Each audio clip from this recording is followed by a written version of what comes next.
ये कहानी एक ऐसे राक्षस की है जिसे आप लोग जानते होंगे या नहीं यह मुझे पता नहीं है। उस राक्षस का नाम है ब्रह्म राक्षस।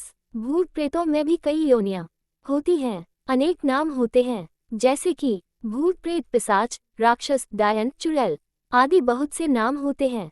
तो दोस्तों, मैं आपका समय बर्बाद न करते हुए अपनी कहानी पर आता हूँ। हमारे गांव में एक ब्राह्मण रहते हैं जिनका नाम है नत्थी लाल। लोग उन्हें शर्मा जी कहकर बुलाते हैं। उनके घर से कुछ दूर खेत था। उस खेत पर एक बहुत बड़ा पीपल खड़ा था। वह पीपल बहुत पुराना था। कुछ समय बाद उन्होंने उस खेत पर घर बनवाने की सोची। पहले वाला घर बहुत छोटा होने की वजह से उन्होंने खेत पर घर बनवाने की सोची। उन्होंने उस पीपल को काटकर अपना घर बनवा लिया। कुछ दिन तो ठीक ठाक चला, पर कुछ दिन बाद शर्मा जी बड़े परेशान रहने लगे। कभी वह पूजा करते थे, कभी नहीं। तो उनकी बीवी ने उनके बदले स्वभाव को देख उनसे पूछा कि तुम पूजा भी नहीं करते, आजकल बदले से रहते हो, कभी बच्चों को डांटते रहते हो, तुम्हें हुआ क्या है? पंडित जी के चेहरे पर मुस्कान आए और वह कहने लगे, मेरे घर को तोड़कर अपना घर तो बना लिया है, और इसे क्या पूजा करने की कह रही हो? सब कुछ मैं ही हूँ, मैं ही भगवान हूँ, इसे पूजा करने की कोई जरूरत नहीं है। वो कभी दांत मीसते, कभी बड़े प्यार से बोलते, कभी आंखें लाल तो कभी सही हो जाते थे। उनकी बीवी को शक हो गया कि जरूर किसी भूत प्रेत का साया है और वो बातें ऐसे करते हैं जैसे कि वो दो लोग हों। तब पंडितानी ने उनको बिठाकर आसन लगा कर हनुमान चालीसा पढ़ने लगी। वो सोच रही थी अगर कोई भूत प्रेत होगा तो भाग जाएगा, पर पंडित जी पर उसका कोई असर नहीं पड़ा। वह एकटक लगाए देखे जा रहे थे। उसने काफी मंत्र पढ़े, गायत्री मंत्र।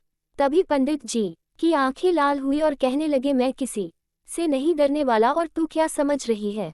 मैं इसे ऐसे नहीं छोड़ने वाला। तब तक उसका छोटा बच्चा वहां आ गया। मम्मी, पंडित जी ने उसे ऐसे जोर से पकड़ के खींचा और ऐसा लग रहा था कि उसके सिर को कच्चा ही चबा जाएगा। पंडितानी ने कहा, बच्चे को छोड़ दो, इसने क्या तुम्हारा बिगाड़ा है? उसे छोड़ दो। पंडितानी ने विनती की, बड़े नम्र भाव से कहा कि उसे छोड़ दो। तो उसने उस बच्चे को छोड़ दिया और कहा कि मैंने तुम्हारे इस नम्र भाव की वजह से इसे भी छोड़ रखा है, नहीं तो मैं इसे कब का मार चुका होता। उसने फिर पूछा, तुम कौन हो और मेरे पति को तुमने क्यों बस में कर रखा है? आप हमसे क्या चाहते हो? आप हो कौन? तब उसने कहा, अगर अपना भला चाहती हो तो पीपल के पेड़ लगाओ, जितने भी हो सके पेड़ लगाओ, फिर मैं बताऊंगा कि मैं कौन हूँ और फिर मैं चला जाऊंगा।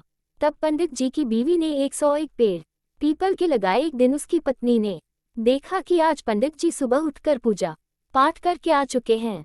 तब पंडितानी से पंडित जी बोले, मैं तुम्हारे पति को आज छोड़ के जा रहा हूँ, तुम सदा सुखी रहो, तुम्हारे आचार विचार बहुत अच्छे हैं। मैं ब्रह्म राक्षस हूँ, वैसे मैं किसी को नहीं छोड़ता और न ही किसी से डरता हूँ। मैं ब्रह्म राक्षस हूँ, ब्रह्म राक्षस। हा हा हा, तुम्हारे पति ने मेरे पीपल को काट दिया था जिस पर मैं हजारों सालों से रह रहा था।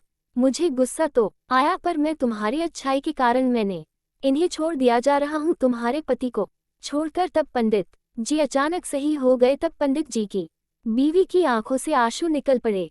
तो दोस्तों, अगर बुरे के साथ अगर तुम अच्छा करोगे हो तो एक दिन वह भी अच्छा हो जाता है।